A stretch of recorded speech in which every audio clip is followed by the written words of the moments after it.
Good day, dear students. Welcome to another lecture of operating systems.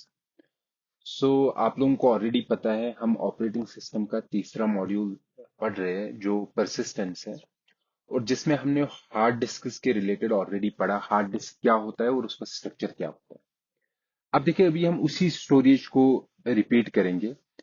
हमें जो अभी अगर आप देखेंगे करंट नीड क्या है, जो करंट नीड है हमें क्या चाहिए, हमें ऐसा स्टोरेज सिस्टम चाहिए जो जिसकी कैपेसिटी बहुत ज्यादा हो, हाई कैपेसिटी हो।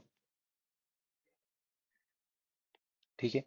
दूसरा हम चाहते हैं उसकी परफॉर्मेंस बहुत ज्यादा हो, मतलब जो हमारी हार्ड डिस्क है या सेकेंडरी स्टोरेज है उसकी परफॉर्मेंस भी ज्यादा होनी चाहिए। और तीसरा जो हमें इंपॉर्टेंट चीज होता है वो है रिलायबिलिटी।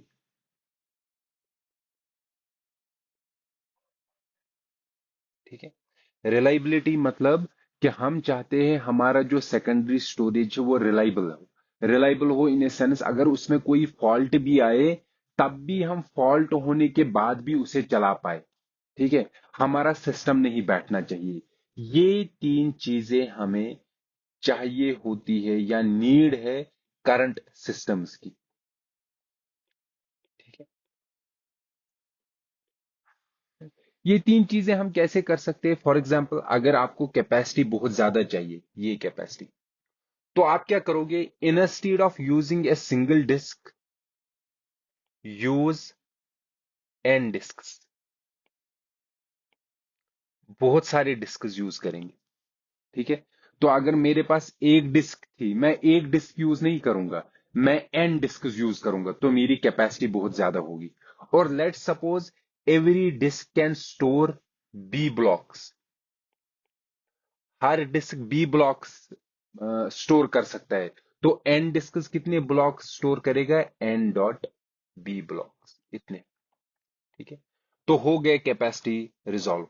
मतलब क्या है कि एक डिस्क के बजाय क्या यूज करो, मल्टीपल डिस्क। ठीक। दूसरा परफॉर्मेंस।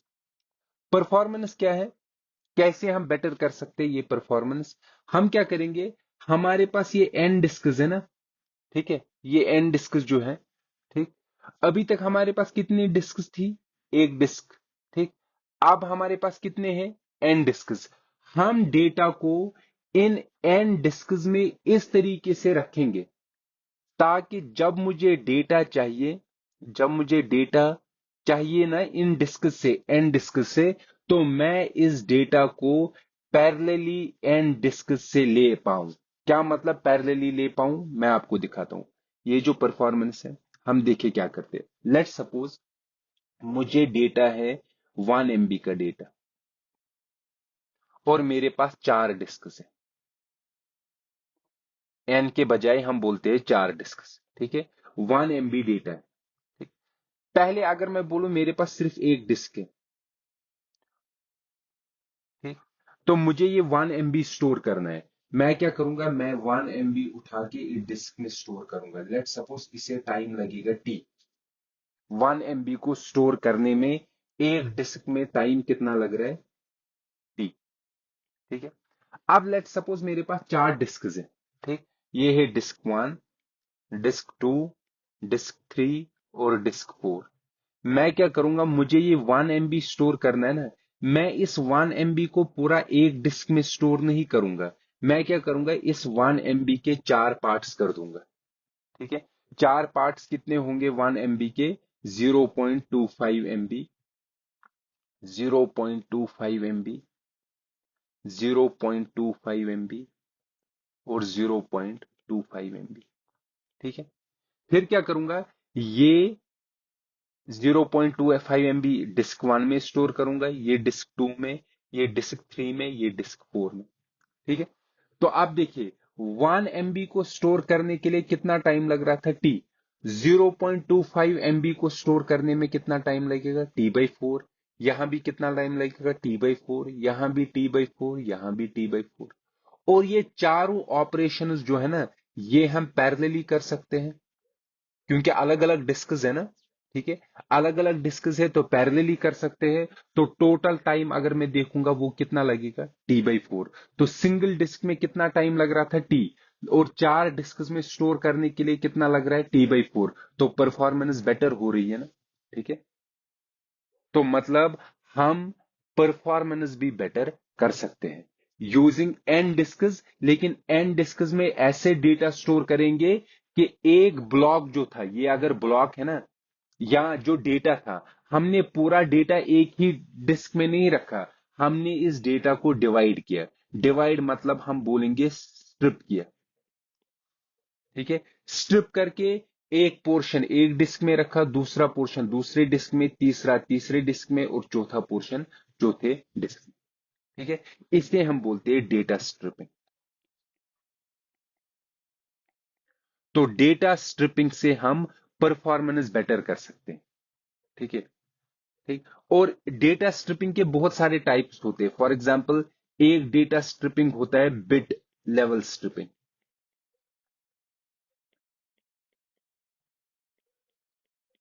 देखिए, बिट लेवल स्ट्रिपिंग का क्या मतलब है। बिट लेवल स्ट्रिंग का मतलब है, अगर मुझे 1 MB डेटा है ना, 1 MB डेटा का जो पहला बिट है वो डिस्क 1 में रखेंगे, दूसरा बिट डिस्क 2 में, तीसरा बिट डिस्क 3 में, चौथा बिट डिस्क 4 में, फिर पांचवा बिट वापस इसमें। तो ये है बिट 1, बिट 2, बिट 3, बिट 4, फिर bit 5, bit 6, bit 7, bit 8, bit 9, bit 10, bit 11, bit 12। ठीक है। ऐसे ही हम रखेंगे जब तक हमारा पूरा 1 MB स्टोर नहीं हो। इसे कहते हैं बिट लेवल स्ट्रिपिंग, मतलब बिट्स को अलग अलग डिस्क्स में रखना। दूसरा आता है हमारा बिट लेवल स्ट्रिपिंग के बाद बाइट लेवल स्ट्रिपिंग। ये सीधे नाम से ही पता चलेगा ये क्या मतलब होता है।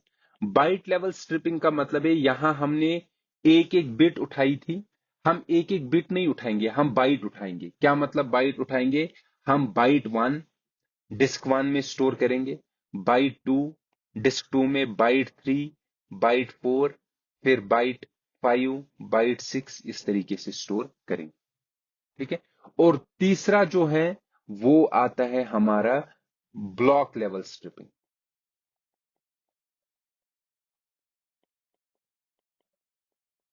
ब्लॉक लेवल स्ट्रिपिंग का मतलब है, हम इस 1 MB को बाइट्स में डिवाइड नहीं करेंगे, हम इसको ब्लॉक्स में डिवाइड करेंगे। लेट सपोज अगर ब्लॉक का साइज है, late say for example every block is of size 512 bytes. ठीक है। तो हम इस 1 MB को 512 बाइट्स के चंक्स में डिवाइड करेंगे। तो ब्लॉक 1 यहां रखेंगे डिस्क 1 में, ब्लॉक 2 डिस्क 2 में, ऐसे ही स्टोर रखेंगे। ये 3 लेवल ऑफ स्ट्रिपिंग है। ज्यादातर ब्लॉक लेवल स्ट्रिपिंग यूज होता है। ठीक। और मैंने बोला ये जो हम डेटा स्ट्रिपिंग करते हैं ना, इसका फायदा क्या हो रहा है, इसमें हम पैरेलल रीड्स भी कर सकते हैं एंड पैरेलल राइट्स भी कर सकते हैं। ठीक है। जिसकी वजह से हमारी परफॉर्मेंस इंप्रूव होगी। ठीक। तो हो गया परफॉर्मेंस का भी। तीसरा आता है रिलायबिलिटी। ये जो है रिलायबिलिटी, रिलायबिलिटी मतलब अगर डिस्क में कोई फेल हो गया, हमें तब भी चलना चलना चाहिए। रिलायबिलिटी के भी बहुत तरीके हैं। क्या तरीका है, फॉर एग्जाम्पल, एक तरीका होता है मिररिंग। क्या मिररिंग मतलब, जो मेरा डेटा है ना, अगर मेरे पास 4 डिस्क है, D1, D2, D3, D4, मुझे ये डेटा है, स्मॉल डी डेटा, ये मुझे सेव रखना है। मैं क्या करूंगा, मैं डेटा जो रख रहा हूं ना सेव, लेट सपोज डिस्क 1 में रखा, मैं ये सिर्फ डिस्क 1 में रखूंगा ना, डिस्क 1 में नहीं रखूंगा, मैं डिस्क 1 का इनमें से कोई चूज करूंगा एज ए मिरर डिस्क। मतलब लेट सपोज D1 का मैंने चूज किया D2। ठीक। तो D1 में जो डेटा है ना वही D2 में भी होगा। ठीक है। वैसे ही लेट सपोज D3 का मिरर मैंने D4 को बनाया, अगर D3 में डेटा है लेट सपोज A, तो D4 में भी डेटा होगा A। ठीक। तो यहां क्या हो रहा है, हर डिस्क का, हर एक डिस्क का अपना एक मिरर है। ये दोनों एक दूसरे के मिरर है, और ऐसे ही ये दोनों एक दूसरे के मिरर है। ठीक है। तो इससे क्या फायदा है, फायदा मिररिंग से है।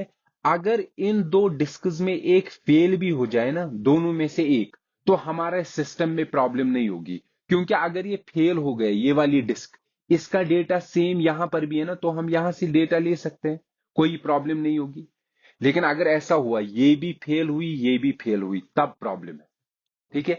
तो मतलब ऐसे सिनेरियो में अगर एक डिस्क फेल होगी, हमें प्रॉब्लम नहीं है। लेकिन और एक तरीका है, अगर ये फेल हुआ और ये फेल हुआ, डिस्क 3 और डिस्क 1 दोनों फेल हो गए, तब भी हमें प्रॉब्लम नहीं होगी। क्योंकि डिस्क 1 का डेटा डिस्क 2 में है और डिस्क 3 का डेटा डिस्क 4 में है।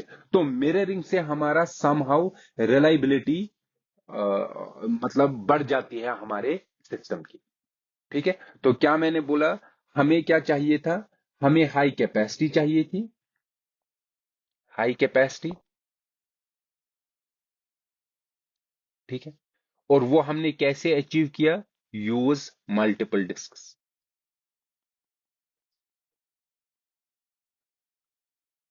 ठीक है। दूसरा हमें चाहिए था परफॉर्मेंस।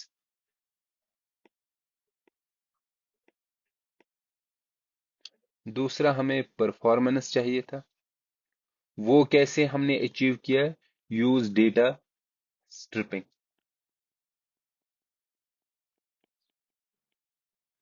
ठीक। और तीसरा जो हमें चाहिए था, वो था रिलायबिलिटी। ठीक है। और रिलायबिलिटी के लिए हमने क्या बोला, रिलायबिलिटी के लिए हमें क्या करना है, यूज मिररिंग। ठीक है। मिररिंग के बगैर ना कुछ और भी हम चीजें यूज कर सकते हैं, वो हम बाद में आहिस्ता आपको बताएंगे। अभी आप मिररिंग यूज रखिए। लेकिन यहां हम वापस आएंगे, उससे पहले एक दो टर्म्स में मुझको आपको बोलना है। जो हमने यहां डेटा स्ट्रिपिंग किया ना, देखे, ये 1 2 3 4, फिर उसके बाद क्या आया, 5 6 7 8। तो ये जो एक रो में आते हैं ना हमारे, बिट्स आए या बाइट आए या ब्लॉक आए, इसको हम स्ट्रिप बोलते हैं, स्ट्रिप। तो यहां एक स्ट्रिप में 4 बिट्स हैं, यहां एक स्ट्रिप में 4 बाइट्स हैं, और यहां एक स्ट्रिप में हमारे पास 4 ब्लॉक्स हैं। ठीक है। अब कोई बोलेगा नहीं, मैं डेटा ऐसे स्टोर करूंगा, ये मेरा डिस्क 1 है, डिस्क 2 है, डिस्क 3 है, डिस्क 4 है। मैं कहूंगा ब्लॉक 0 और 1 यहां सेव रखेंगे, 2 और 3 यहां रखेंगे। ठीक है। 4 और 5 यहां रखेंगे, 6 और 7 यहां रखेंगे। ठीक है। 6 के बाद जो आएगा ना, 8 और 9 यहां रखेंगे, 10 और 11 यहां रखेंगे। तो यहां मैं क्या कर रहा हूं, यहां मैं ब्लॉक 0 और ब्लॉक 1 स्ट्रिप नहीं कर रहा हूं, 0 और 1 को रख रहा हूं, फिर स्ट्रिप कर रहा हूं। मतलब 2 और 3 को फिर नेक्स्ट पे रख रहा हूं, फिर 2 और 3 के बाद नेक्स्ट रख रहा हूं। तो मतलब यहां 2 2 के बाद मैं स्ट्रिप कर रहा हूं। ठीक है। तो यहां इस पूरे रो को हम स्ट्रिप बोलेंगे। यहां स्ट्रिप में कितने ब्लॉक है, 1 2 3 4 5 6 7 8। यहां कितने थे, यहां 4 थे। ठीक है। और हर स्ट्रिप में ये जो हम रिपीट कर रहे हैं ना, कितनों के बाद रिपीट कर रहे हैं, हम 2 यहां स्टोर कर रहे हैं, फिर आगे जा रहे हैं, 2 स्टोर कर रहे हैं, फिर नेक्स्ट डिस्क पे जा रहे हैं। तो ये जो कितनों के बाद मैं नेक्स्ट पे जा रहा हूं ना, स्ट्रिप कर रहा हूं, ठीक है, इसे हम चंक साइज बोलते हैं। यहां देखिए आप, यहां चंक साइज है 2। 2 चंक साइज का मतलब है कि 0 और 1 पहले डिस्क पे आएंगे, फिर 2 और 3 नेक्स्ट पे आएंगे। अगर मैं बोलूंगा चंक साइज है 4, चंक साइज है 4, इसका मतलब है 0 1 2 3 ब्लॉक आएगा डिस्क 1 पे, 4 5 6 7 आएगा डिस्क 2 पे, ऐसे ही आगे जाएगा। और उसमें अगर मैं बताऊंगा ना स्ट्रिप का साइज कितना होगा, स्ट्रिप का साइज होगा कितने डिस्क है, यहां कितने डिस्क से, 1 2 3 4। अगर मैं बोलूंगा एन डिस्क है, डॉट कितना चंक साइज है, चंक यहां कितना है 2। ठीक है। किसी जगह 4 होगा, मल्टीप्लाइड बाई चंक साइज, ये स्ट्रिप का साइज होगा। ठीक। आई होप आपको स्ट्रिप साइज, चंक साइज या स्ट्रिप समझ में आ गया। अब देखिए और एक चीज, ये जो मिररिंग है ना, मिररिंग मैंने कहा ये रिलायबिलिटी के लिए बेटर है, लेकिन मिररिंग का एक नुकसान है। नुकसान क्या है मिररिंग का, यहां कितने डिस्क्स थे, 4, मतलब हमारे पास 4 डिस्क्स थे, लेकिन यूजफुल कितना कर रहे हैं हम सिर्फ यूज जो एक्चुअली यूजफुल है ना डिस्क्स, वो सिर्फ 2 है, बाकी 2 तो सीधे मिरर है, ठीक है ना, उनमें कॉपीड डेटा है। तो अगर मेरे पास एन डिस्क्स है ना, तो टोटल जो यूजफुल कैपेसिटी है ना वो n/2 होती है। ये मिररिंग का नुकसान है, ठीक है। तो हम वापस यहां पे आते हैं, क्या हमारा एम था, हाई कैपेसिटी, क्या किया हमने, यूज मल्टीपल डिस्कस, हमें चाहिए था हाई परफॉर्मेंस, क्या किया, डेटा स्ट्रिपिंग। उससे क्या होगा, जब डेटा स्ट्रिपिंग होगा हम डेटा को पैरेलली रीड भी कर सकते हो और राइट भी कर सकते हो, उससे परफॉर्मेंस बेटर हो जाएगी। और तीसरा हमें हाई रिलायबिलिटी चाहिए, तो हमने क्या किया, यूज मिरर, ठीक। और ये जो चीजें हम कर रहे हैं, ठीक है, ये चीजें कैसे कर रहे हैं हम, कुछ टेक्निक्स यूज कर रहे हैं, मल्टीपल डिस्क्स की, डेटा स्ट्रिपिंग की, मिररिंग की, ठीक है। तो हमारे पास ये मल्टीपल डिस्क्स है, एक डिस्क है, दूसरी डिस्क है, तीसरी डिस्क है, ठीक है, और चौथी डिस्क है। लेट सपोज हर कोई डिस्क 4 4 GB की, सॉरी 1 TB की, 1 TB, 1 TB, 1 TB, 1 TB, ठीक। ये है ना हमारे पास 4 डिस्कस, ठीक। तो हम चाहते हैं ये जो 4 डिस्कस है ना, ये पूरा स्टोरेज कितना है, 4 TB। हमारा जो सिस्टम है, या जो हमारा ऑपरेटिंग सिस्टम है, या जो हमारा कंप्यूटर सिस्टम है, उसको ये सिर्फ दिखना चाहिए 4 TB स्टोरेज है, अंदर ये अलग अलग डिस्क है या एक ही डिस्क 4 TB की है, इसका कंसर्न इसको नहीं होना चाहिए, ऑपरेटिंग सिस्टम को। सो ऑपरेटिंग सिस्टम को लगना चाहिए, या मैं कहूंगा मेरे प्रोसेसर को लगना चाहिए कि मेरे पास जो स्टोरेज है वो कितनी स्टोरेज है, 4 TB, ठीक है। लेकिन इंटरनली हमने उस 4 TB को कैसे यूज किया है, 1 1 TB का, ठीक। और ये जो हम डेटा स्ट्रिपिंग कर रहे हैं, ये वाला डेटा स्ट्रिपिंग, ठीक है, या जो हम मिररिंग कर रहे हैं, ठीक, इस चीज का इसको पता नहीं होना चाहिए प्रोसेसर को। प्रोसेसर को डेटा स्टोर करना है ना, वो यहां भेजेगा 1 MB का डेटा, ठीक है। अंदर ये जो हमारा डिस्क है, ये डिस्क सिस्टम खुद इस 1 MB को कैसे स्टोर करना चाहिए ये खुद हैंडल करेगा, ठीक है। वो कैसे हैंडल करेगा, इस सिस्टम के, ये जो हमारा मेमोरी सिस्टम है या स्टोरेज सिस्टम है, इसके अंदर अपना एक माइक्रोचिप होगी, या इसके अंदर अपना एक सॉफ्टवेयर होगा, फर्मवेयर होगा, जिसका काम होगा, इस फर्मवेयर का काम होगा कि इस सिस्टम को रिलायबल बनाना, कैसे, मिररिंग से, इसमें डेटा स्ट्रिपिंग करना, ठीक है। ये चीजें इसका काम होगा, इस फर्मवेयर का और इस चिप का, ठीक।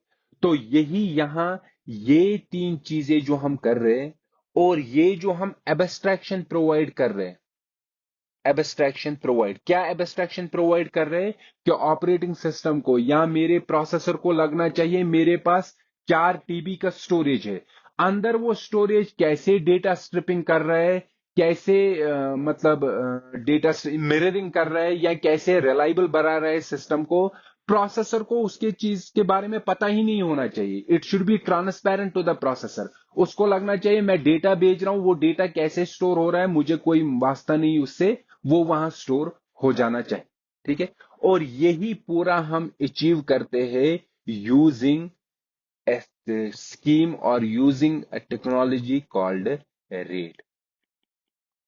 So what is a RAID? RAID is redundant array of inexpensive disks, ठीक है।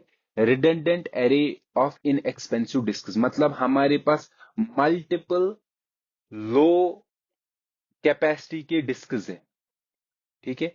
इन लो कैपेसिटी के डिस्क्स को हम मिलाकर एक बड़ा स्टोरेज बनाएंगे, ठीक है। और इस स्टोरेज सिस्टम में कुछ फीचर्स डालेंगे। क्या फीचर्स डालेंगे, फॉर एग्जांपल हम डेटा स्ट्रिपिंग करेंगे, ठीक है, हम लेट सपोज मिररिंग करेंगे, ठीक। ये चीजें हम करेंगे जिससे हमारा सिस्टम रिलायबल भी बनेगा और इसकी परफॉर्मेंस भी हाई होगी। और ये कौन करता है, रेड करता है, ठीक है, ठीक। तो रेड एक टेक्नोलॉजी है, एक प्रोटोकॉल तरीके से है, जो प्रोटोकॉल बोलता है ये डेटा हम कैसे स्टोर करेंगे into the multiple hard disk. यहां हम बोलेंगे रेड एक प्रोटोकॉल है जो इन मल्टीपल डिस्क्स को मैनेज करता है। ठीक, समझ में आ गया। और ये जो रेड के जो फीचर्स होते हैं, फीचर्स कौन से features, let suppose data stripping का या मिररिंग के फीचर, इसमें मतलब मल्टीपल वर्जन से एक वर्जन है कि मेरे पास देखिए ये मल्टीपल डिस्क्स हैं। ठीक, मुझे इनको क्या बनाना है, एक सिंगल डिस्क, और इसमें स्ट्रिपिंग भी करना है और इसमें मिररिंग भी करना है। तो ये जो फीचर्स इंप्लीमेंट करने हैं ना रेड के फीचर्स, ठीक है, ये तो यहां जो हमारा ऑपरेटिंग सिस्टम होगा उसके अंदर एक मॉड्यूल होगा, एक सॉफ्टवेयर होगा जो इन डिस्क्स को यूज करके इनमें रेड इंप्लीमेंट करेगा। ठीक है, मतलब रेड के फीचर्स डाल देगा, तो मतलब ये सॉफ्टवेयर पूरा इसको मैनेज करेगा इस सिस्टम ऑफ डिस्क्स को। या दूसरा सिनेरियो है कि जो हमारे ऑपरेटिंग सिस्टम के पास या प्रोसेसर के पास होता है ना होस्ट कंट्रोलर, होस्ट कंट्रोलर में ये फीचर्स अवेलेबल होंगे कि अगर मेरे पास मल्टीपल डिस्क्स है मैं इनमें रेड के फीचर्स अप्लाई कर सकता हूं, मतलब एज ए रेड ट्रीट कर सकता हूं।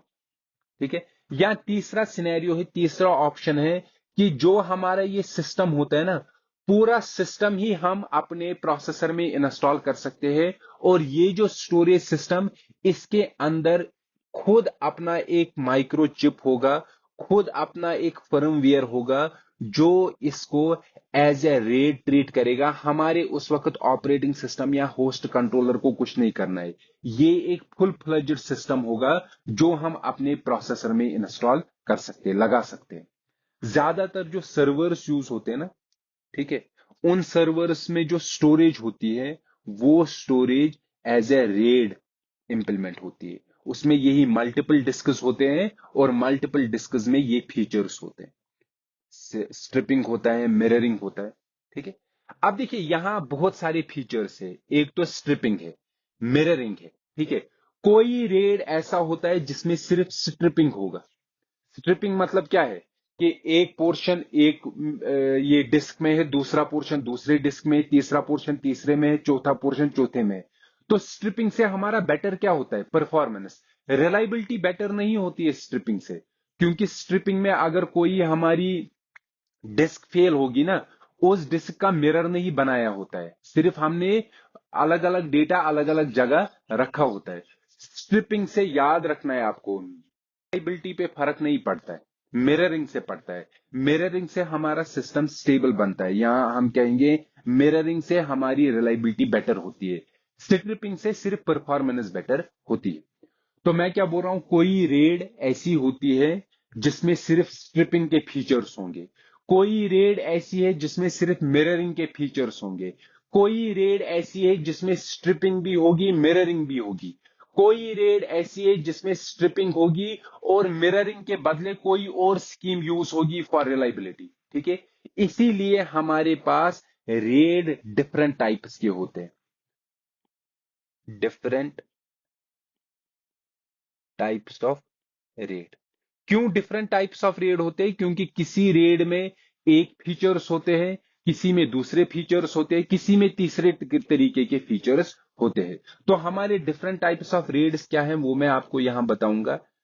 हम कुछ ही फीचर्स पढ़ेंगे। पहला जो हम देखेंगे वो है रेड जीरो। रेड जीरो उस रेड को बोलते हैं जिसमें स्ट्रिपिंग यूज किया हो, डेटा स्ट्रिपिंग। ठीक है, डेटा स्ट्रिपिंग मतलब कि अगर मेरे पास डेटा स्टोर है, कोई भी स्ट्रिपिंग होगी, बिट स्ट्रिपिंग हो, बाइट स्ट्रिपिंग हो या ब्लॉक स्ट्रिपिंग हो, ठीक हो, या ब्लॉक स्ट्रिपिंग हो, इसे हम रेड जीरो बोलेंगे। ठीक, तो इस रेड में परफॉर्मेंस बहुत अच्छी होती है। ठीक है, और इस रेड में कोई भी डिस्क हमारे पास वेस्टेज नहीं होती है, मतलब अगर मेरे पास एन डिस्क है ना और हर डिस्क में बी ब्लॉक से, तो जितना मैं कैपेसिटी यूज कर सकता हूं वो एन डॉट बी होगा, कोई वेस्ट नहीं होगा। ठीक है, और परफॉर्मेंस भी इसकी क्या होगी, बेटर होगी। ठीक है, परफॉर्मेंस जब हमें चेक करनी होती है ना, हमारी परफॉर्मेंस दो तरीके की होती है। हमें जब परफॉर्मेंस चेक करनी है, हमें परफॉर्मेंस चेक करनी होती है फॉर सिंगल आईओ ऑपरेशन या performance in case of steady state.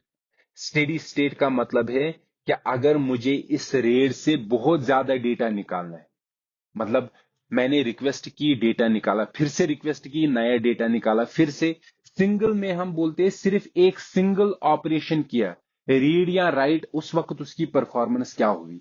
Steady state हुआ कि बहुत टाइम के लिए मैंने इसको यूज किया, उस वक्त इसकी परफॉर्मेंस क्या हुई। स्टेडी स्टेट में भी हमारे पास दो तरीके के होते हैं, एक होता है रैंडम एक्सेस और दूसरा होता है सीक्वेंशियल एक्सेस।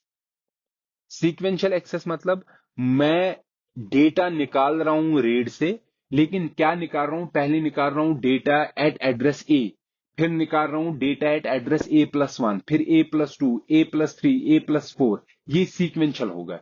रैंडम होता है कि मुझे डेटा चाहिए एड्रेस ए, फिर चाहिए एड्रेस A+8, फिर चाहिए एड्रेस A+100।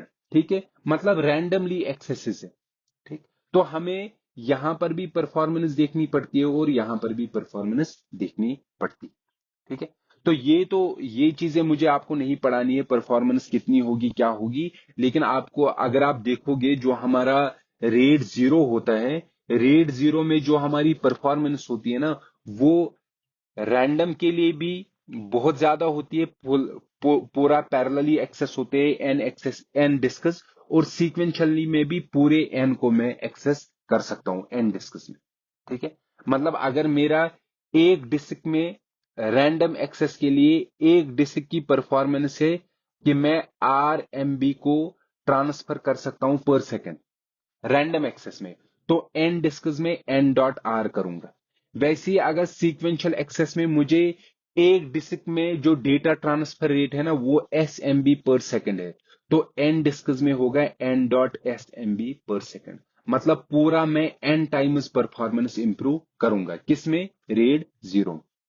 ठीक है, ये रेड जीरो है, लेकिन मैंने एक आपको बोला रेड जीरो का जो सबसे ज्यादा प्रॉब्लम है ना इस रेड का, वो है इसकी रिलायबिलिटी नहीं होती है। रिलायबिलिटी मतलब अगर कोई भी डिस्क फेल हो गई तो हमारा डेटा खत्म हो गया, प्रॉब्लम हो गई। ठीक, तो इसीलिए इस रिलायबिलिटी को सॉल्व करने के लिए हमारे पास और एक रेड है जिसे हम बोलते हैं रेड वन।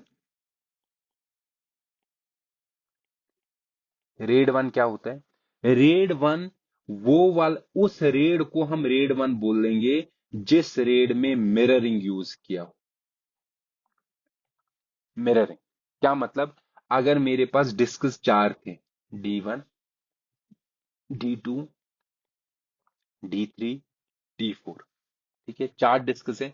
तो मैंने क्या किया, मेरे पास डेटा था मेरे पास डेटा था डी, मैंने इसके दो पार्ट्स किए, लेट सपोज D1 और D2, ये दो पार्ट्स। ठीक, तो मैं क्या करूंगा, मैं इस डेटा का D1 यहां रखूंगा और इस D1 का मैं कॉपी रखूंगा, लेट सपोज डिस्क वन का कॉपी डिस्क टू है, तो इसका कॉपी यहां भी रखूंगा डिस्क टू पे। तो डिस्क वन का जो मिरर है, डिस्क वन का मिरर डिस्क टू है। ठीक है, और डिस्क थ्री का मिरर डिस्क फोर है।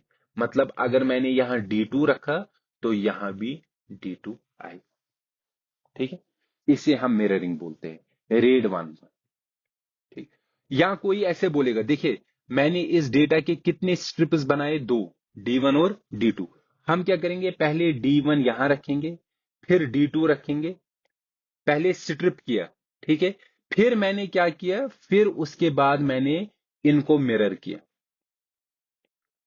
क्या मतलब, देखिए यहां पहले इस सिनेरियो में दो चीजें हैं, रेड वन में दो तरीके होते हैं। जो मैंने डेटा स्ट्रिप किया ना, यहां डेटा स्ट्रिप किया। ठीक, पहले तो आपको याद रखना है रेड वन क्या है, रेड वन ऐसा है जिसमें हम डेटा मिररिंग करते हैं। ठीक है, डेटा मिररिंग मतलब सिर्फ एक डिस्क में डेटा नहीं रखते, उसकी कॉपी दूसरे डिस्क में भी रखते हैं। तो इसमें क्या होता है, अगर मेरी टोटल डिस्कस है ना एन, लेकिन उनकी यूजफुल कैपेसिटी होगी n/2, क्योंकि मैं सिर्फ हाफ डिस्कस को ही यूज कर रहा हूं, बाकी हाफ डिस्कस में मेरी कॉपी रह रही है। अब मैं बोल रहा हूं मैं दोनों चीजें करूंगा, लेट सपोज स्ट्रिपिंग भी करूंगा और मिररिंग भी करूंगा। ठीक है, मतलब ये मेरे पास डेटा था, ठीक, इसके मैंने स्ट्रिप बनाए दो, एक है D1 और D2 है। तो मैं क्या करूंगा, पहले जो है D1 स्टोर करूंगा, ये वाला सिनेरियो। पहले D1 किया, ठीक, फिर उसका क्या रखा स्टोर, मिरर। तो पहले मैंने मिररिंग की, मिररिंग, ठीक है। फिर उसके बाद जो इस D1 का दूसरा स्ट्रिप था ना D2, उसको स्टोर रखा, ठीक है। तो पहले हम मिररिंग कर रहे, फिर स्ट्रिप कर रहे।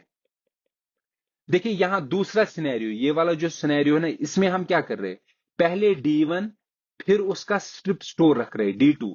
तो पहले हम स्ट्रिप कर रहे हैं, ठीक है, फिर उसके बाद क्या कर रहे हैं, मिरर। फिर किया ना D1, मतलब यही जो था उसी को यहां पे स्टोर रखा है, फिर हम मिररिंग कर रहे हैं, ठीक है। आप मुझे बताइए, स्ट्रिपिंग हमने कहां यूज किया था, रेड 0 में। मिररिंग किसमें यूज किया था, रेड 1 में, ठीक है। तो इस वाले अगर हम ऐसे कर रहे हैं ना, इस तरीके से, इस तरीके से पहले हम मिरर कर रहे और फिर क्या कर रहे, स्ट्रिप कर रहे, इसे हम बोलते हैं रेड 1 0 या रेड 1+0। 1+0 मतलब पहले मिरर कर रहे और फिर क्या कर रहे, स्ट्रिप। और ये जो दूसरा है, जहां हम पहले स्ट्रिप कर रहे फिर मिरर कर रहे, इसे बोलते हैं रेड 0 1 या रेड 0+1, ठीक है। तो हम रेड 1 और रेड 2 0 को कंबाइन कर सकते हैं, और ये दोनों पॉसिबल है नए रेड्स बनाने के, ठीक। ये हो गया हमारा रेड 1। और रेड 1 में आपको याद रखना है कि इसमें जो सीक्वेंशियल जो परफॉर्मेंस है, अगर मैं परफॉर्मेंस देखूं ना, फॉर द स्टेडी स्टेट, इसमें सीक्वेंशियल के लिए जो परफॉर्मेंस रहती है ना, वो n/2.b रहती है, सॉरी n/2.s। n/2 मतलब सिर्फ मैं n/2 डिस्क को यूज करूंगा, ठीक है। एस मतलब एक डिस्क का एस परफॉर्मेंस है, ये एक डिस्क का सीक्वेंशियल परफॉर्मेंस है, ठीक है। लेकिन जो पैरेलल होगा ना, पैरेलल वाला परफॉर्मेंस, वो होगा n.r, ठीक। ये जो मैं आपको परफॉर्मेंस लिख रहा हूं, आपका काम है इन चीजों को कमेंट सेक्शन में बताना, इसका क्यों n.r होगा और यहां n/2.s होगा। और मैं बताऊंगा भी आपको ये कहां से पढ़ना है। ये आप book operating system 3 easy pieces जो है, उस बुक को उठाओ, और वहां आपको ये आंसर पूरा एक्सप्लेन करके लिखा होगा। तो आपका काम है वो बुक का ये पोर्शन पढ़ के इस चीज को समझना, ये कैसे होता है। इनफैक्ट मैं भी आपको लेक्चर में समझा सकता हूं, बट इट इज बेटर कि you know how to read and how to get the answers, ठीक है। ये आप चीजें खुद निकालोगे। ये हो गया हमारा रेड 1। लेकिन रेड 1 में आपको एक चीज याद रखना है, जब हम डेटा राइट करते हैं, डेटा राइट, डेटा राइट करने के वक्त सिर्फ हमें एक जगह डेटा नहीं राइट करना होता है, डिस्क 1 में हमें दो जगह करना होता है। लेट सपोज इस डिस्क का जो हमारा D1 है ना, इसका मिरर है D2। तो सिर्फ मुझे D1 में राइट नहीं करना है, मुझे कहां राइट करना है, D2 में। दोनों जगह राइट करना है। तो यहां प्रॉब्लम हो सकती है। प्रॉब्लम क्या हो सकती है, लेट सपोज मैंने राइट किया D1 में, ये राइट हो गया। अब मुझे राइट कहां करना है, D2 में। लेकिन मैं अब राइट करता है D2 में यही चीज, ठीक, और पावर ऑफ हो गया, ठीक है। तो यहां क्या प्रॉब्लम हो सकती है, इनकंसिस्टेंसी हो सकती है। इनकंसिस्टेंसी मतलब जो चीज D1 में होनी चाहिए थी, वही किस में होनी चाहिए, D2 में। लेकिन यहां क्या हुआ, हमने D1 में कुछ अपडेट किया, वही अपडेट करना था D2 में, लेकिन D2 में अपडेट करने से पहले पावर ऑफ हो गया। तो यहां इनकंसिस्टेंसी आ सकती है, ठीक है। तो इसको हम टॉरन राइड भी बोलते हैं, टॉरन राइड।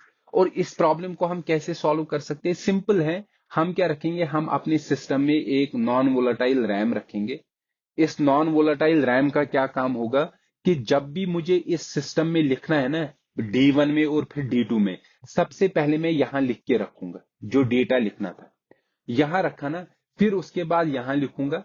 अब अगर पावर ऑफ हुआ, पावर ऑफ जब फिर पावर ऑन होगा ना, मैं देखूंगा क्या ये डेटा दोनों में राइट हुआ है। अगर इसमें राइट नहीं हुआ था तो बाद में यहां लिखूंगा। ठीक है, तो दोनों जगह राइट होगा, तो इनकंसिस्टेंसी हमारी वहां नहीं होगी। ठीक है, तो इसके बाद जो हमें और एक चीज के बारे में पढ़ना है, जस्ट ए सेकेंड।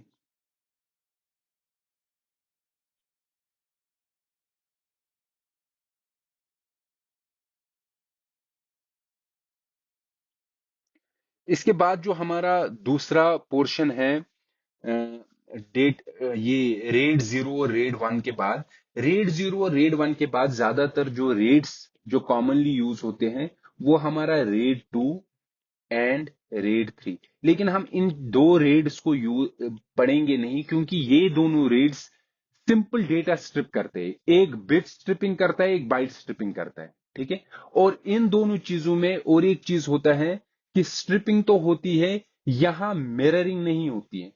जैसे हम मिररिंग कर रहे हैं ना, यहां मिररिंग कर रहे थे, मिररिंग का काम क्या था, इसका काम क्या था मिररिंग का, रिलायबिलिटी के लिए। ठीक है, तो हम इन रेड्स में मिररिंग नहीं करते, हम रिलायबिलिटी के लिए कुछ एरर करेक्टिंग कोड्स रखते हैं। ठीक है, मतलब अगर मेरे पास ये डिस्क है ना, एक डिस्क, दूसरी, लेट सपोज दो डिस्क हैं, यहां हमारे पास चार डिस्क हैं, चार डिस्क हैं, इनमें डेटा है D1 D2 D3 D4, इनमें डेटा है। तो हम क्या, हम कुछ एक्स्ट्रा डिस्क यूज करते हैं, एक, दो, तीन एक्स्ट्रा डिस्क यूज किए। इन डिस्क्स में हम सेव रखते हैं एरर करेक्टिंग कोड्स।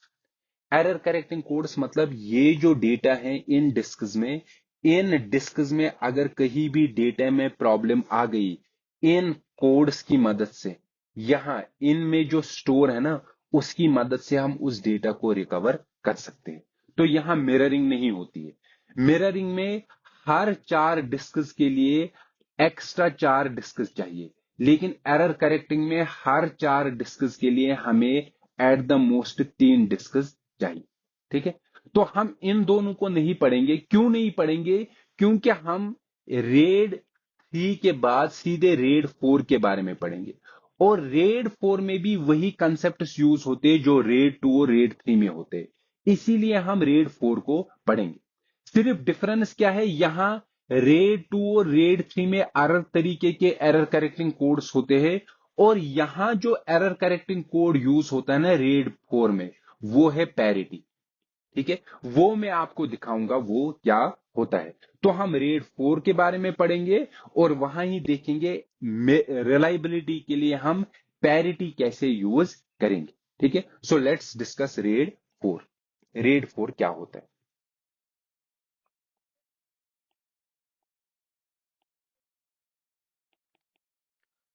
ठीक है, रेड 4 क्या होता है। रेड 4 पढ़ने से पहले मैं आपको पैरिटी दिखाता हूं। पैरिटी का मतलब क्या है। पैरिटी का मतलब होता है, हमारे पास दो तरीके के पैरिटी होते हैं, इवन पैरिटी, ऑड पैरिटी। तो हम इवन पैरिटी को पढ़ रहे हैं, ऑड नहीं पढ़ेंगे। ठीक है, तो क्या होता है इवन पैरिटी, वो मैं आपको बताता हूं। इवन पैरिटी क्या है, लेट सपोज मेरे पास ये बिट्स हैं, ये कितने बिट्स है, एक, दो, तीन, चार, पांच।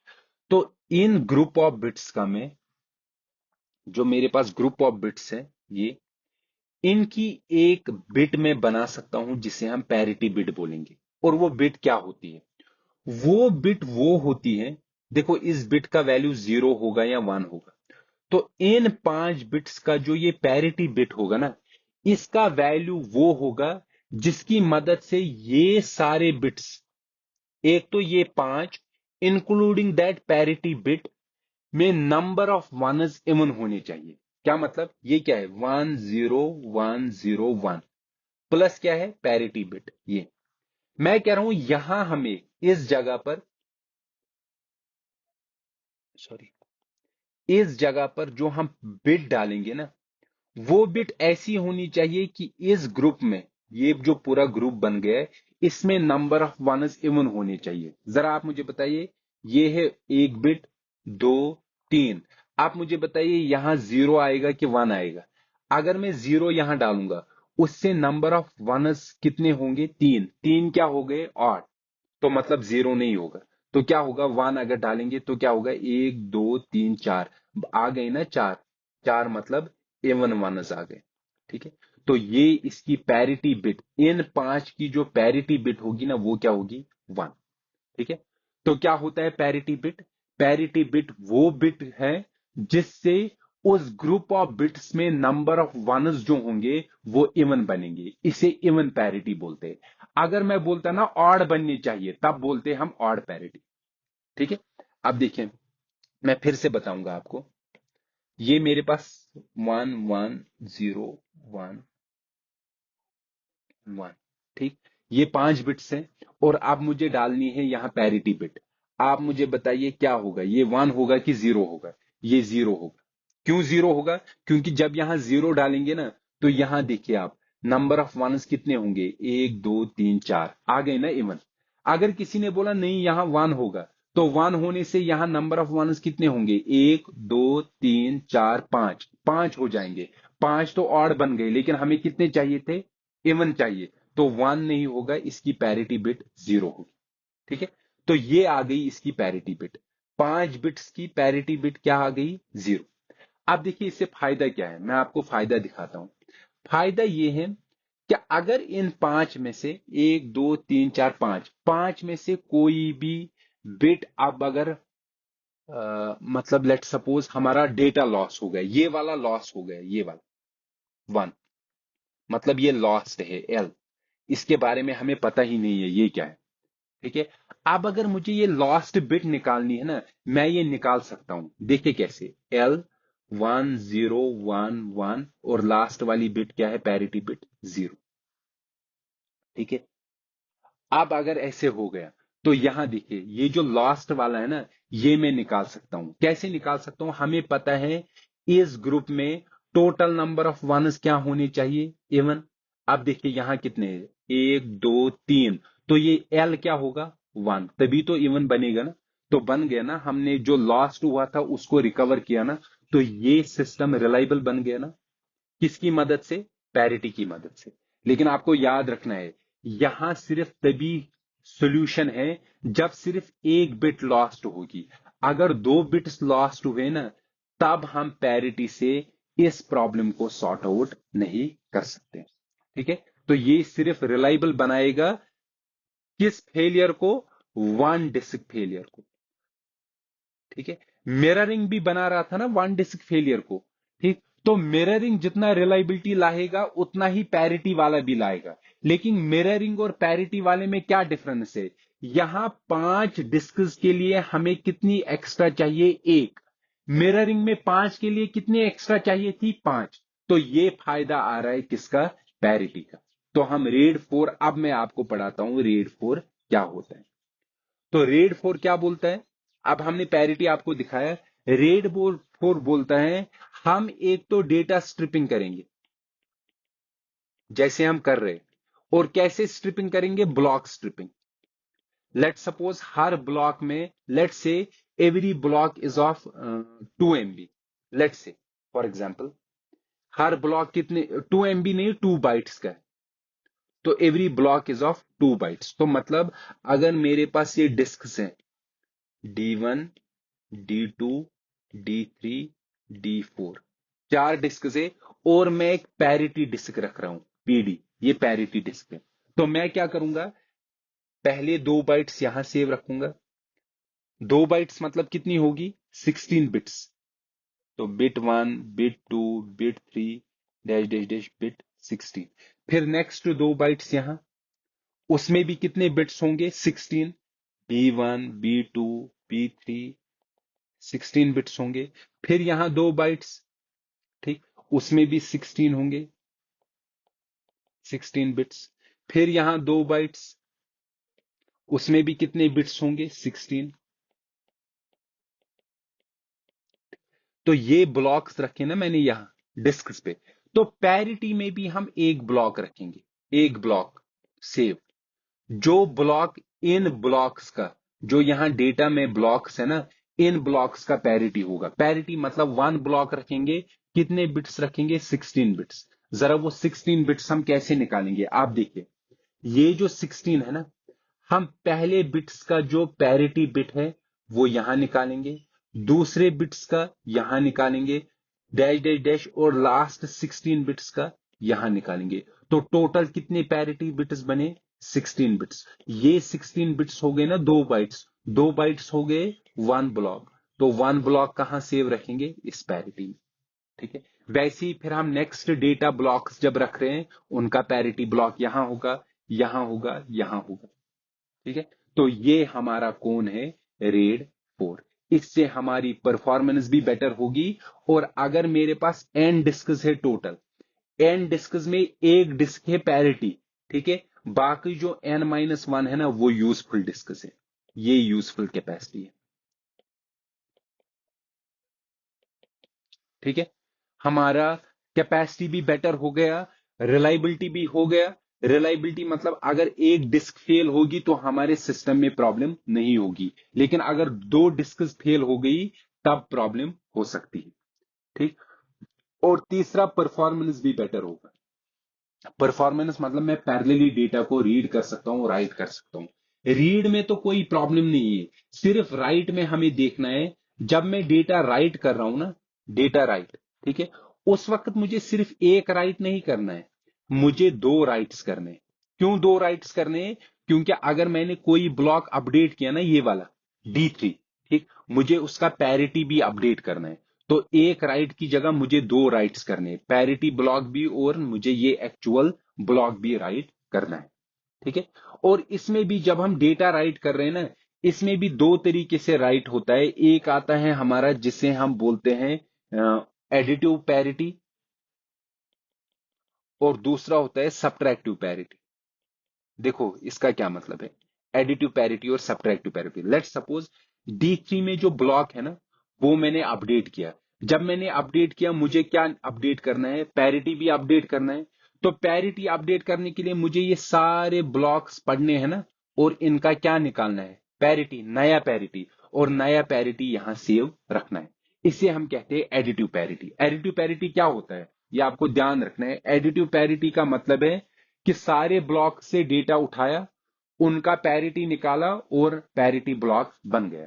सब्ट्रैक्टिव होता है, देखिए ये सारे ब्लॉक्स है ना, मैंने सिर्फ अपडेट किसको किया है, इसको, और मुझे अपडेट करना है पैरिटी को। ठीक है, तो उसके लिए मुझे सबको ऐड नहीं करने की जरूरत है, मैं वो आराम से कर सकता हूं। कैसे कर सकता हूं, जो पैरिटी ब्लॉक न्यू होगा ना, वो होगा बराबर ओल्ड डेटा, जो यहां इस ब्लॉक में ओल्ड डेटा था ना, ठीक है, उस ओल्ड डेटा का जॉर करो, jaw operation, with new data, जो नया डेटा डालना है यहां, जो मुझे इसी ब्लॉक में क्या डालना है, न्यू डेटा डालना है। ठीक, और उसको फिर जॉर करो, जो मेरा ओल्ड पैरिटी था, जो यहां ओल्ड पैरिटी था ये।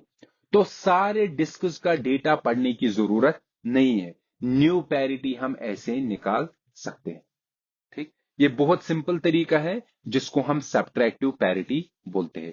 एडिटिव में हमें सारे डिस्क ब्लॉक्स पढ़ने थे। अगर मेरे पास एन थे ना, पूरे एन के रीड करने थे और उनका क्या करना था, जॉर। यहां पूरे एन पढ़ने की जरूरत नहीं, यहां मुझे सिर्फ ओल्ड वाला रीड करना है, न्यू मतलब ओल्ड डेटा, ओल्ड पैरिटी करना है, और ये इनके साथ जॉर करना है डी न्यू के साथ। फिर जो नया बनेगा ना, पी न्यू, ये भी राइट करना है, और ये न्यू डेटा भी राइट करना है।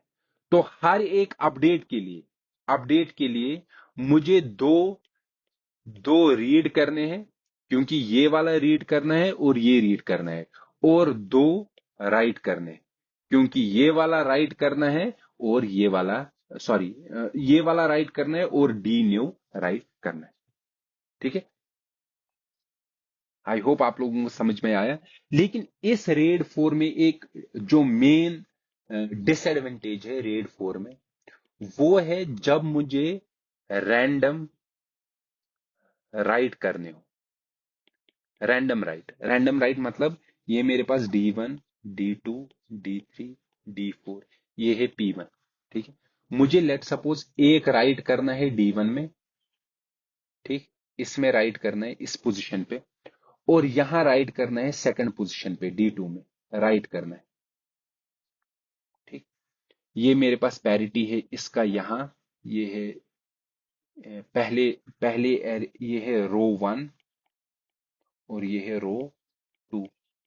इसका पैरिटी ऑफ रो 1, ये है यहां पैरिटी ऑफ रो 2। देखो ये आप बोलोगे ये राइट अलग डिस्क में करना है, ये राइट अलग डिस्क में करना है। आपके हिसाब से तो ये पैरेलली होने चाहिए क्योंकि ये अलग में है, ये अलग में है। ठीक है, दोनों अलग अलग राइट में है, लेकिन ये पैरेलल नहीं होगा। क्यों नहीं होगा? क्योंकि जब भी मुझे राइट करना है ना अलग अलग रोज में, मुझे पैरिटी डिस्क को भी राइट करना है, और पैरिटी डिस्क तो एक ही है। ठीक है, एक टाइम पे मैं एक ही राइट कर सकता हूं डिस्क में। ठीक, तो पैरेलली तो मैं यहां राइट कर सकता हूं, लेकिन मुझे ये पैरिटी डिस्क पैरेलली नहीं करने देगा। ये बोलेगा चूंकि पूरा जो डेटा है, पूरा जो आपका पैरिटी है वो एक ही डिस्क में है, तो एक टाइम पे इस पे जब राइट करोगे ना उसी वक्त तुम्हें पैरिटी डिस्क को भी राइट करना है। तो अगर तुमने उसी वक्त यहां भी किया ना, तुम्हें इसके लिए वेट करना है किसका? पैरिटी डिस्क का, कि ये फ्री हो जाए। ठीक है, तो पैरिटी डिस्क की वजह से हमारे जो एक्सेसेस होंगे वो सीक्वेंशियल बन जाएंगे, उनको एक दूसरे का वेट करना पड़ेगा, तो यहां पैरेलली नहीं होगा। ठीक है, तो अगर मेरे पास एन डिस्क्स भी है, लेकिन जो राइट्स है वो रैंडम है, रैंडम में मेरा जो कैपेसिटी है वो बेटर नहीं होगा। मेरा स्पीड RMB/सेकंड ही रहेगा, इनफैक्ट R/2 होगा, हाफ होगा। क्यों हाफ होगा? क्योंकि एक राइट के लिए मुझे दो राइट करने पड़ेंगे, एक तो यहां और दूसरा यहां। ठीक, तो ये प्रॉब्लम है RAID 4 की। और ये प्रॉब्लम कब आई? जब हमने सारा पैरिटी किस में रखा है? पैरिटी डिस्क में। तो पैरिटी डिस्क में, एक्चुअल डिस्क में तो पैरेलली मैं कर सकता हूं, लेकिन पैरिटी डिस्क में तो एक ही डिस्क है, इसमें मैं पैरेलली नहीं कर पाऊंगा। ठीक है, ये प्रॉब्लम है RAID 4 की। और इसी प्रॉब्लम को सॉल्व किया एक नए रेड ने, जिसे हम बोलते हैं RAID 5।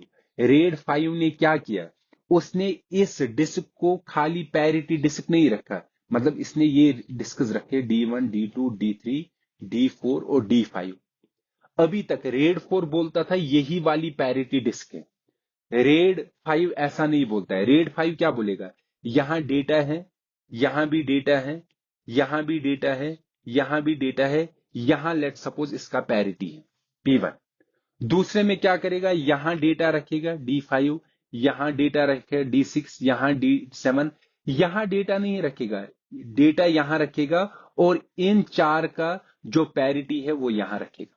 तो क्या हो रहा है? जो पैरिटी है ना वो एक ही डिस्क में नहीं रह रहा है, वो डिस्ट्रीब्यूटेड है। जब डिस्ट्रीब्यूटेड है तो उसकी मदद से, जब पैरिटी अलग अलग जगह है, तो अगर मुझे रैंडम रीड्स राइट्स करने हैं ना, तो पॉसिबिलिटी है कि जो उनका पैरिटी ब्लॉक होगा वो अलग अलग डिस्क्स में है, और उनको भी मैं पैरेलली एक्सेस कर सकता हूं और अपडेट कर सकता हूं। ठीक है, और ये प्रॉब्लम सॉल्व की RAID 5 ने। और आपको याद रखना है RAID 5 is the most commonly used red.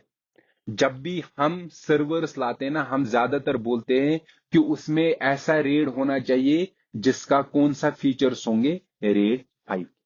ठीक है, अब देखो RAID 5 में वो प्रॉब्लम है जो अभी तक प्रॉब्लम थी, कि अगर दो डिस्क्स फेल हो गई तो हमारा डेटा रिकवर नहीं होगा। ठीक है, एक डिस्क अगर फेल हो गई ना तो कोई प्रॉब्लम नहीं है, हम पैरिटी से वापस उसको रिकवर कर सकते हैं, लेकिन दो डिस्क्स फेल अगर हो गई फिर हम रिकवर नहीं कर सकते। ठीक है, तो इसका जो ये प्रॉब्लम है RAID 5 का, वो सॉल्व किया है RAID 6 ने। ठीक है, RAID 6 ने कुछ एक्स्ट्रा फीचर्स यूज किए। इन एक्स्ट्रा फीचर से अगर, मतलब एक्स्ट्रा कोड्स डाल दिए, जैसे हमने पैरिटी वाला कोड दिया डाला था ना RAID 5 RAID 4 में, इसने कुछ एक्स्ट्रा कोड यूज किया। उस कोड की मदद से अगर दो डिस्क्स भी फेल होंगे तब भी हमारा सिस्टम रिकवर करेगा। लेकिन रेड 6 या रेड 7, इतने रेड्स के बारे में हम अभी नहीं पढ़ेंगे। यही रेड से जो इंपॉर्टेंट है, जिनके बारे में आपको पता होना चाहिए था और जिनको मैंने यहां आपको पढ़ाया। ठीक है, रेड 5 तो ज्यादा आप याद रखना क्योंकि it is most commonly used. ठीक, तो हमारा सिस्टम क्या होगा, हमारा यहां प्रोसेसर है। ठीक है, प्रोसेसर है, यहां पर मल्टीपल डिस्क्स हैं। ये मल्टीपल डिस्क्स है, और यहां अपना माइक्रोचिप होगा, और यहां इसमें अपना सॉफ्टवेयर होगा, फर्मवेयर होगा, जो लेट सपोज रेड 5 के फीचर्स इंप्लीमेंट करेगा। रेड 5, तो ये हमारा पूरा डिस्क हमारा है स्टोरेज। और इसका ये कौन सी स्टोरेज है, रेड 5 स्टोरेज, और इस स्टोरेज को हम कनेक्ट करेंगे प्रोसेसर के साथ। और ये वाला स्टोरेज का कैपेसिटी भी हाई होगा, परफॉर्मेंस भी बहुत अच्छी होगी, और रिलायबल भी होगा। ठीक है, तो ये था हमारा सेकेंडरी स्टोरेज। अब जो हमें एक्चुअल पढ़ना है वो है कि यहां जो स्टोरेज है, जो ये स्टोरेज है, यहां हम क्या स्टोर रख रहे हैं, डेटा। ठीक है, ये डेटा कैसे मैनेज होता है on this secondary storage. Operating system इस डेटा को कैसे मैनेज करता है ऑन दिस सेकेंडरी स्टोरेज, उसके बारे में हमें पढ़ना है, जिसमें हम फाइल सिस्टम के बारे में पढ़ेंगे कि फाइल सिस्टम होता क्या है। सो नेक्स्ट लेक्चर में हम फाइल सिस्टम स्टार्ट करेंगे, जिसमें हम देखेंगे कि ऑपरेटिंग सिस्टम इस डेटा को कैसे मैनेज करता है on to the secondary storage. So let's meet in the next lecture. Till then, good bye.